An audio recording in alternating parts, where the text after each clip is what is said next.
전해주신 하나님 말씀은 여호수아 10장 3절로 15절 말씀입니다. 구약 성경 334쪽에 있습니다. 여호수아 10장 3절로 15절 말씀, 제가 한 절, 여러분이 한 절 교독하겠습니다. 예루살렘 왕 아도니세덱이 헤브론 왕 호암과 아르뭇 왕 비람과 라기스 왕 야비아와 에글론 왕 드빌에게 보내어 이르되,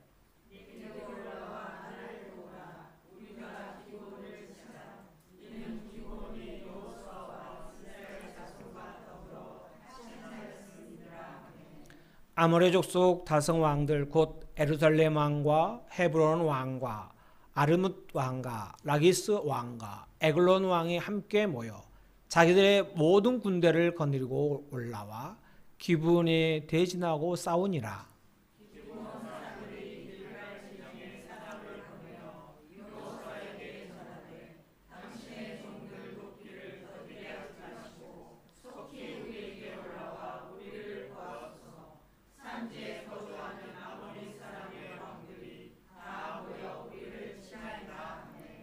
여호수아가 모든 군사와 용사와 더불어 길갈에서 올라가니라.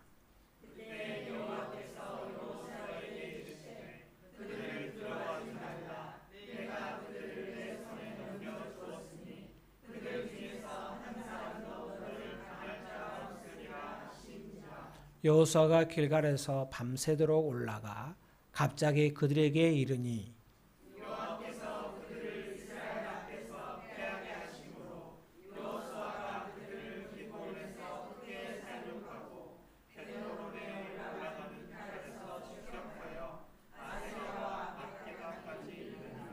그들이 이스라엘 앞에서 도망하여 벳호론의 빌탈에서 내려갈 때에 여호와께서 하늘에서 큰 우박덩이를 아세가에 이르기까지 내리시매 그들이 죽었으니 이스라엘 자손의 칼에 죽은 자보다 우박에 죽은 자가 더 많았더라.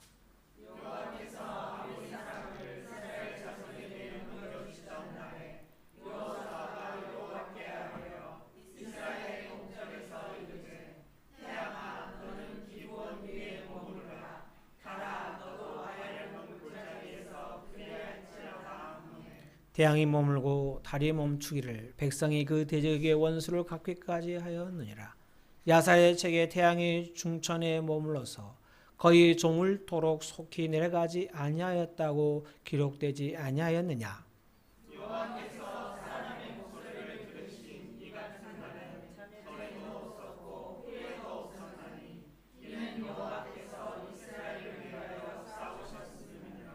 여호수아가 온 이스라엘과 더불어 길갈 진영으로 돌아왔더라.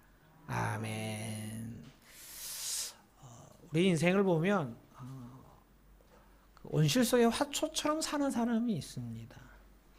반면에 아주 잡초처럼 아주 그냥 끈질기고 생활력도 있고 이렇게 또 살아가지만 좀 피곤한 인생이 있지요. 여러분은 어떻게 인생이 좀 온실 속의 화초 같으신가요? 아니면 들에 있는 들풀처럼 잡초 같은 인생인가요? 사람들은 온실 속의 화초처럼 살고 싶어 합니다. 물론 잡초처럼 생명력이 있고 강한 의지를 가지고 또한 인생을 살고 싶기도 하지요. 우리의 인생은 다양한 색깔을 가지고 있습니다. 어떤 사람은 잡초 같지만 화초 같기도 하고, 어떤 사람은 화초 같지만 온실 속의 화초 같지만 잡초 같은 인생도 있습니다. 우리는 정말 다양한 모습을 가지고 오늘 살아가고 있습니다. 그러나 이런 인생 속에 모두가 한 번쯤, 아니 종종, 자주 위기를 경험합니다. 어려움과 갑자기 찾아오는 고난과 아픔이 우리에게 있다는 것이지요. 그리고 이런 크고 작은 어려움은 개인뿐만 아니라 공동체에도 언제든지 들어닥칠 수가 있습니다. 1997년 우리나라에 무슨 일이 있었는지 아십니까? 뭐가 있었죠? IMF가 있었죠. 그럼 IMF 그거 뭐예요? 나라가 부도난 거죠. IMF는 국제통화기금입니다. 거기서 우리나라가 돈을 다른 나라에 못 갚으니까 돈이 없어가지고 달러가 많이 있어 갚아야 되는데 거기서 돈을 우리에게 빌려준 거예요. 그래서 우리나라가 그 IMF를 통해서 4년 동안 관리를 받은 거예요. 그래서 그때 혹시 기억 나시는가요? 어떤 일이 있었든지? 가장 문제가 될 게 뭐예요? 응? 금모기. 그거보다 더 아픈 사실은 뭐예요? 많은 사람이 회사에서 뭐예요? 그렇죠. 사람들이 계속 회사를 다닐 수 없게 되었어요. 수많은 회사들이 부도가 나고 퇴출이 되고 그러자 다시 일하는 사람들이 당연히 그 회사에서 쫓겨날 수밖에 없는. 그래서 사회적인 분위기가 아주 다운되어 있었는데요. 그런데 놀라운 사실은요. 우리나라 사람들 참 화초 아니에요. 잡초 같은 것 같아요. 그 금모기를 통해서 그 금 모아서 얼마나 된다고. 하여튼 대단한 나라예요. 또 하나 아주 그때 펼쳐졌던 운동이 하나 있는데 아나바다. 그죠? 나누어 쓰고. 요즘 당근 같은 거 비슷할 것 같아요. 하여튼 그때 열풍이 불었어요. 그 위기 정말 나라가 사느냐 죽느냐 우리가 사느냐 죽느냐. 저는 그때 결혼했어요. 98년에. 철이 없었죠. 근데 오늘 본문에도 이런 위기를 당한 정말 멸망 직전에 있는 한 민족이 거론되고 있습니다. 그 민족은 기브온 족속입니다. 기브온 족속이 이스라엘 백성과 뭘 했는지 기억나십니까? 화친을 맺었어요. 조약을 맺었어요. 네, 하나님께서는요 이스라엘 백성에게 이렇게 말했습니다. 너희는 가나안 땅에 들어가서 가나안 민족과 화친하지 말라. 그런데 이 기브온 사람들이 들어보니까 이스라엘 백성이 아주 강력한 사람들이에요. 여리고성을 무너뜨렸다는 거예요. 그 크고 엄청난 성을 말이에요. 그러니까 기브온 사람들이 덜컥 겁이 났어요. 그래서 멀리서 온 것처럼 변장을 한 거야. 그리고 떡이 곰팡이 쓸고 옷은 다 헤어지게 입고 그리고 이스라엘 백성을 찾아왔어요. 그리고는 이렇게 말해요. 우리가 당신들의 어떤 일들을 멀리서 듣고 오늘 여러분에게 복종하기 위해서 여러분과 화친하기 위해서 왔습니다. 그러자 이스라엘 백성과 여호수아와 장로들이 진짜 짠하다. 이렇게 멀리서 우리를 만나러 오고 우리하고 화친하러 왔구나. 그래서 조약을 딱 맺었어요. 근데 알고 보니까 어디요? 가까운 근처에 있는 족속이야. 속은 거야, 속은 거. 그러나 조약을 맺었잖아요.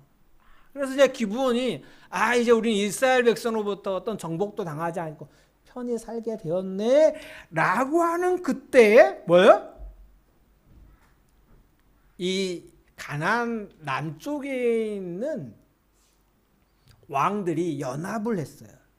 그리고 그 중심에 예루살렘 왕 아도니세덱이 있었습니다. 이 사람들이 기브온과 이스라엘을 화친한 줄 알고 화가 났어요. 그래서 누구를 치러 올라왔냐면 기브온을 치려고 올라옵니다. 그때 기브온은 그들을 감당할 수가 없었어요. 그래서 어떻게 했냐? SOS를 이스라엘 백성에게 칩니다. 빨리 올라오십시오. 올라와서 우리를 도우십시오. 우리가 저들 손에 멸망하게 되었습니다. 와서 우리를 도와주십시오. 아도니세덱이 연합군을 몰고 지금 우리를 치러 올라온 우리가 멸망하게 되었습니다. 기브온을 치러 올라오는 왕들은 예루살렘, 헤브론, 야르뭇, 라기스, 에글론의 국가들의 왕들이었고 그들의 모든 군대들이었습니다. 기브온에게도 위기고 이스라엘에게도 위기예요. 물론 이스라엘은 위기를 자초한 것은 하나님의 명령을 지키지 않았기 때문이에요. 하나님이 이스라엘이 가나안 족속과 하친하지 말라고 하는데 하나님께 물어보지도 않고 하친함으로 말미암아 이런 빌미를 제공한 거잖아요. 그의 명령을 따르지 않았기 때문에, 그분의 명령을 따르지 않았기 때문에 그들에게 위험이 찾아온 것입니다. 그러나 그들은 하나님의 선택된 선민입니다. 하나님이 그들을 뭐예요? 사랑하십니다. 여러분, 우리가 자녀들이 미우면 뭐라고 그래요? 집 나가 그러지. 정말 집 나가라는 이야기예요? 들어봤죠, 많이. 저는 착해하고 그런 말은 안 들어봤어요. 뭐 또 그러잖아요. 이제 다 커가지고 말 안 들으면 호적에서 파본다 그러잖아. 근데 집을 나가고 호적을 판다고 해서 연을 끊는다고 해서 자녀가 자녀 아닌 거 아니잖아요. 부모가 부모 아닌 거 아니잖아요. 마찬가지예요. 이스라엘 백성이 말을 안 들어도, 이스라엘 백성이 하나님 앞에 조금 잘못을 해도 하나님이 좀 화가 나고 정말 저것들을 어떻게 해야 될까 이런 한탄하시긴 하지만 뭐예요? 그들은 여전히 이스라엘은 하나님의 백성이고 하나님의 자녀라는 거예요. 그래서 하나님은 그들을 지키시고 보호하고 인도하시기를 기뻐하시는 거예요. 팔이 안으로 굽는 거죠. 하나님께서 아모리 다소왕과 싸우러 가는 여호수아에게 8절에 이렇게 말합니다. 그때 여호와께서 여호수아에게 이르시되 그들을 두려워하지 말라. 내가 그들을 너의 손에 넘겨주었으니 그들 중에서 한 사람도 너를 당할 자가 없으리라 하신지라. 하나님이 이렇게 여호수아에게 말한 것은요, 여호수아가 하나님께 물었기 때문이라고 저는 생각합니다. 하나님, 우리가 지금 길갈에서 기브온 족속을 도우기 위해서 올라가겠습니까? 말겠습니까? 우리가 여기서 어떻게 해야 됩니까? 올라가면 이길 수 있겠습니까? 그들은 연합하여서 우리를 치려고 하는데 우리 힘으로 이길 수 있겠습니까? 여러분, 여호수아에게 근심이 있었겠어요? 없었겠어요? 인간적으로 보면 당연히 걱정되고 근심되죠. 1대1로 싸워도 힘든데 2대5로 싸우면 누가 이기겠어요? 여호수아와 이스라엘 백성은 걱정이 많았을 수 있어요. 그래서 하나님께 물었던 거죠. 하나님 어떻게 할까요? 그때 하나님께서 여호수아에게 그들을 두려워하지 말라. 너를 당할 자가 한 명도 없을 것이다. 이렇게 말씀을 하십니다. 기브온이 SOS를 쳤을 때 이스라엘 백성이 올라가지 않아도 돼요. 왜냐하면 그들이 거짓말하고 화친했잖아요. 하지만 여호수아는 하나님께 묻고 그들을 구조하기 위해서 올라갑니다. 하나님은 여호수아에게 가서 싸우라고 말씀합니다. 여호수아는 그들의 백성을 데리고 전장으로 달려갑니다. 그리고 10절에 이렇게 말씀합니다. 여호와께서 그들을 이스라엘 앞에서 패하게 하심으로 여호와가 그들을 기브온에서 크게 사륙하고 벳호론에 올라가는 비탈에서 추격하여 아세가와 막게다까지 이르니라. 13절에는 또 이렇게 말씀하십니다. 11절에는 이렇게 말씀하십니다. 이스라엘 자손의 칼에 죽은 자보다 우박에 죽은 자가 많았더라. 13절에는 태양이 머물고 달이 멈추기를 백성이 그 대적을 원수를 갚기까지 하였느니라. 여러분, 이 전쟁을 누가 하신 것 같아요? 여호수아가 싸운 것 같아요? 하나님이 싸우신 것 같아요? 하나님이 싸우셨어요. 이게 우리가 믿는 하나님이세요. 어떤 어려움과 우리가 싸워야 하는 치열한 전쟁 앞에서 하나님은 우리에게 가라고 말씀하시고 뒤로 물러서시는 분이 아니라 앞서 가시면서 우리를 위해서 친히 싸우시는 하나님이신 줄을 믿습니다. 우리가 믿는 하나님은요, 그냥 우리를 버려두시고 네 알아서 해 이렇게 말씀하시는 분이 아니라 내가 너와 함께 가고 너를 돕고 너보다 앞서가서 내가 너희를 위해 싸우리라. 이것은 나의 전쟁이다. 이렇게 말씀하시는 분이 하나님이세요. 하나님이 친히 그들과 함께 와서 이 전쟁을 이기도록 만드셨다는 것입니다. 기브온과 이스라엘은 분명히 이기였습니다. 그러나 이 이기가 뭐가 됐어요? 복이 된 거예요. 분명하게 거기에 있는 모든 사람들이 뭘 봤을까요? 태양이 멈추고 달이 멈추는 걸 봤을 거예요. 그리고 뭐야? 아니, 웬 하늘에서, 맑은 하늘에서 우박이 떨어져서 적군이 쓰러지는 걸 보았을 거예요. 이스라엘 백성도 보고 기브온 족속도 보고 아도니세덱과 그 연합군도 보았을 거예요. 그 모두가 보는 앞에서 뭘 느꼈을까요? 아, 하나님은 살아계시고 하나님은 크고 위대하신 분이며 전능하신 분임을 그들이 경험하게 되었어요. 뿐만 아니라 그들은 우리가 하나님께 구하면, 하나님께 도움을 요청하면 하나님은 언제든지 우리를 도와주시는 분이구나. 그것을 깨닫게 되었습니다. 그들은 이 싸움에서 잘못된 선택으로 큰 위기를 만났습니다. 화친하지 말라고 화친했잖아요. 하지만요, 이것이 오히려 복이 되었어요. 이 남방에 있는 지금 이스라엘이 기브온과 연합하여 싸우는 남방에 있는 성들을 하나하나 정복해 가야 하는데 뭐요? 남방에 있는 5나라를 이번 뭐요? 왕들과 군사들을 한꺼번에 쓸어버렸어요. 그러면 성을 정복하기가 쉬워질까요? 어려워질까요? 쉬워지는 거예요. 군사가 없으니까 그냥 성에 입성할 수 있는 거예요. 위기가 뭐가 된 거예요? 복이 된 거예요. 멸망할 위기가 도리어 뭐예요? 그 가나안 남방에 있는 땅들을 쉽게 정복할 수 있는 복이 되었다는 것이죠. 여러분, 포스트잇이라는 메모지를 잘 아십니까? 다 써보셨죠? 우리 젊으신 분들도 다 써보셨을 거예요. 이 포스트잇이 20세기가 개발한 10대 발명품 중에 하나예요. 10손가락 안에 들어가는 발명품이라니까요. 근데 이건 원래 실패 속에서 나온 거예요. 스펜서 실버라는 분이 강력한 접착제를 만들려고 막 연구를 했어요.